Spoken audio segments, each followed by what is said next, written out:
What's up, Wargamers? Welcome back to World of Wargaming. I'm Isaiah, and today we're going to put a game of Majestic 13 from Starling Badger Studios on the table. These games have started to turn around, go a little bit better for me than the early ones, so hopefully today's battle against the Ocular Enigma will continue that trend and that streak. Before we get to the table and the scenario with the alien, if you haven't smashed the buttons for me, please consider doing that, as it really does help the channel. If you'd like to do a little bit more, check out the links down in the description. And let's go look at this game of Majestic 13. All right, friends. So this is going to be our table for today's game of Majestic 13. It is an urban environment, just kind of a little more suburban. We have an Ocular Enigma up here tucked into this stuff. The pieces of terrain that you see with the red things beside them are dangerous. So that whole patch is dangerous. That whole field is dangerous. There's all kinds of old car parts and rusty, gnarly stuff in there. This field, however, is well maintained and is just difficult. I'm deployed, kind of scattered about. Again, as dispersed, I can deploy anywhere, and I am hidden when I deploy. The Enigma is a stalker. It's got some pretty interesting things. I have to make a dexterity check 19 before I attack it. If I fail that check, I become blinded and I lose line of sight. Now, I do have ocular or echolocator sensors, so if that happens to me and I'm within 6 inches, I would still be able to see him because of my echolocator. So that upgrade is going to come in really, really handy today. Right off the bat, I like that. My secondary objective are the beacons. Here, I just need to get into contact with those. So first thing, we need to start with the foobar roll. So we got a d6, and we add the turn. That's a 4, plus the turn of 1, which is 5. You need a 6 or better for a foobarred situation to occur. So we're good there. We'll go into the turn. The turn activates, in case you're new, in order of acuity stats. Now, because this is an urban setting, and because of my base, I get +5 to my initiative. So initiative will start with me. I'm going to open with DJ. DJ is going to move up to his dex of 11 and come in contact with that beacon. So I've already go ahead and get half that objection down. Staying hidden, and then we'll go to the Enigma, who will activate on 24. Even though it's a stalker, this model doesn't actually have an ability to hide.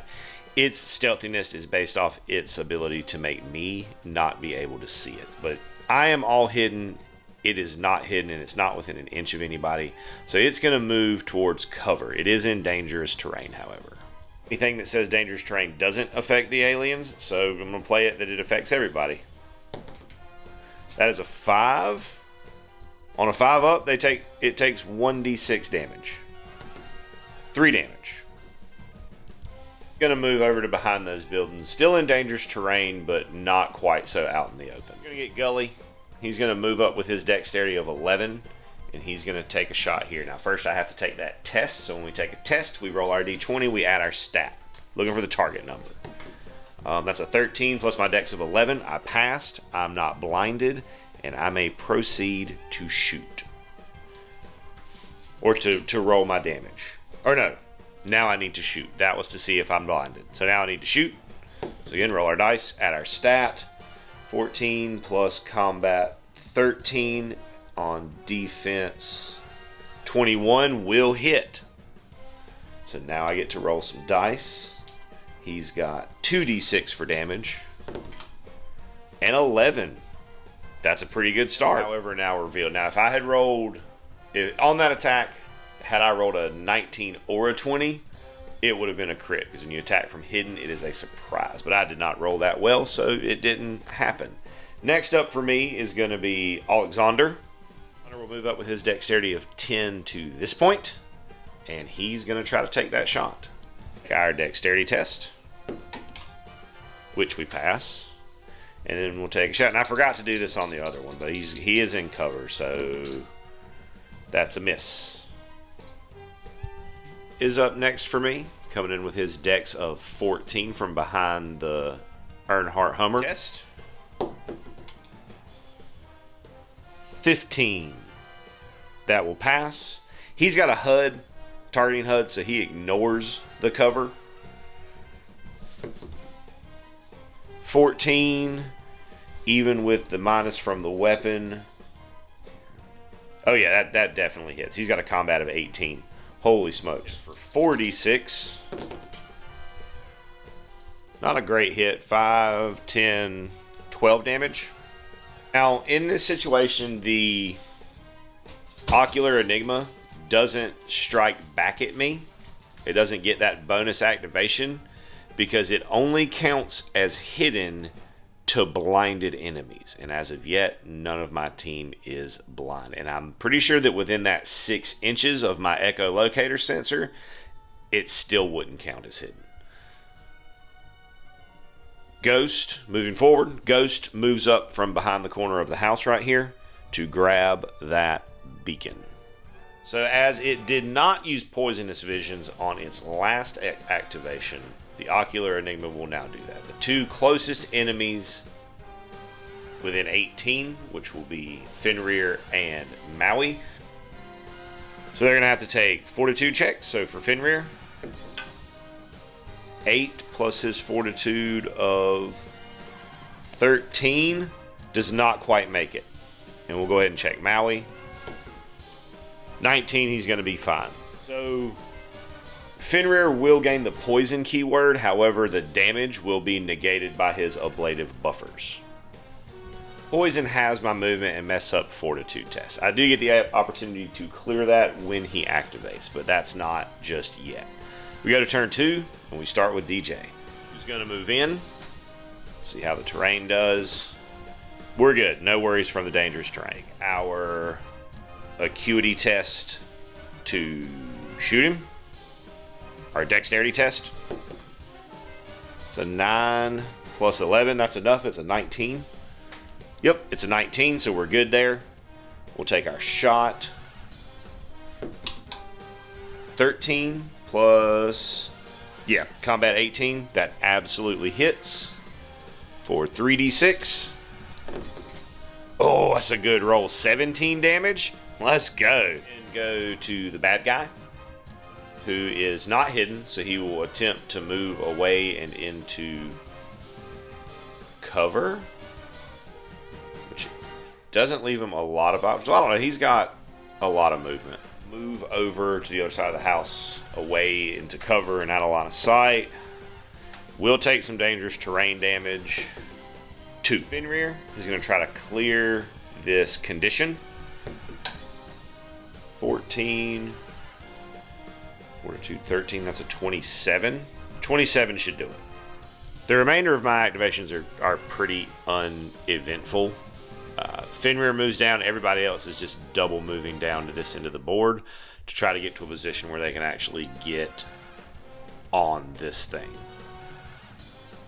Ocular Enigma will then use Poisonous Visions. That's going to be hitting Maui and Alexander, who both passed their dangerous terrain tests.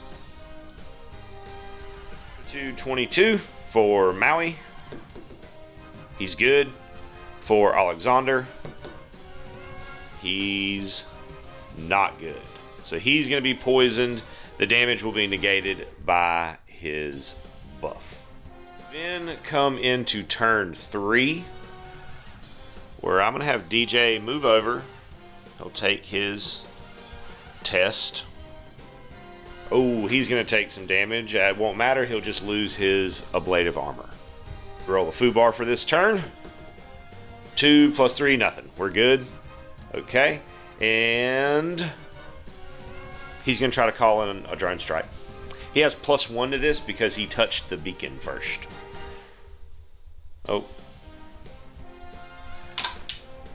Oh, bully. No drone strike. So he's going to run through the back door of the shack. In doing so, he gets hung up and takes 4 damage in the terrain. And then gets over here to just out of line of sight of as many of my guys as possible. We'll then continue on. It'll be Fenrir's activation. Fenrir just wanting to move to where he's got some cover from that wall. Get shot. We're going to take this dexterity test. 6 plus his dexterity of 11 is a fail. However, I'm within 6 inches. So I have the blinded stat, but I'm within 6 inches of him, so I can still see him. Shoot him. 12 plus combat 13 is a 25 over his defense 21. That will hit for 2d6 damage. 9 damage. Good shot, Fenrir. There's Alexander, who will try to clear his poison. Clears it. Hunter passes his test and will double move to jump behind the fence and wall for some cover. Bringing us to Maui, who's way back in BFE. Let's see what he does on his terrain test. 4. He's fine. He can move as he pleases. He's going to move to here, grabbing some cover from the trash truck, and take the shot. He, of course, has to take his fortitude test first. Dexterity test. Ooh. Fortitude or dexterity. Dexterity 14. That's a 19. He's good. He can see just fine, and then he will take a shot. That's 9 plus combat 14 with his modifier is enough to hit his defense 21. So 4d6 for his big old gun. That's a pretty decent roll. That's 10, 15 damage. I'll take it. We'll move along this path his 14 inches to grab some cover behind the pickup and get a shot on the alien. Test. We're good. Let's see if I can roll that on the combat test. Oh, let's go! My lab. I have retech weapons. So when I crit, I roll an extra 2d6 with the damage before doubling it. So we got... let's go. Oh, it's a good roll too. So 12, 15, 20 damage. 20 plus 1 because my combat stat is 13 or higher. Doubling that makes 42 damage, which is exactly enough damage to kill him. 20, 40, 60, 80, 100, 10, 15. Game over. We're starting to win some, boys. Let's go! For the first time, we are getting max XP. 1 for showing up, 1 for not getting put out of action, 1 for the secondary, 1 for destroying the enemies by the end of round 3, and 1 for nobody being put out of action. Let's freaking get it. My friends, I'm going to put that max XP to absolute freaking work. So, Jameson is going to go up. He had 5, so he went up 1 combat and 1 dexterity. Maui went up 2 combat and 1 fortitude. Fenrir went up 2 combat, 3 combat, because he had 6. So 3 combat. Alexander had 7, so he went up 2 combat and 1 dexterity because he's a slow boy. And then Ghost just went up 3 combat. So, yeah, we're becoming a formidable force at this point. I then advanced my team rating by 1 to 6, so our next mission will be the next special mission. And then we come to some more bureaucracy, where we're going to try to requisition some stuff. Now, we are going to get +3 to our equipment requisition and +2 to our base upgrade requisition. But because we're dispersed in Fringe and nobody really likes us, we have to roll 2 dice and take the lowest for this. So we'll go for the HUDs first. Nope. We still don't get our HUDs. Okay. We'll go for the base, which is going to be the drone control pod, because I just realized it can give you an extra drone strike. 3 plus 2, you need a 5 for the base requisition, so we do get our drone control pod. Still no HUD showing up, though. Roll for our advanced research facility to see if we have a breakthrough. No breakthrough today. You need a 5 up for that, and there's no modifiers. My friends, we'll do it for today's game of Majestic 13. That's 2 victories in a row. I better watch myself before I start to get a little bit cocky. Thanks so much for tuning in, hanging out while I rolled some dice today. I hope you have an absolutely amazing rest of your day.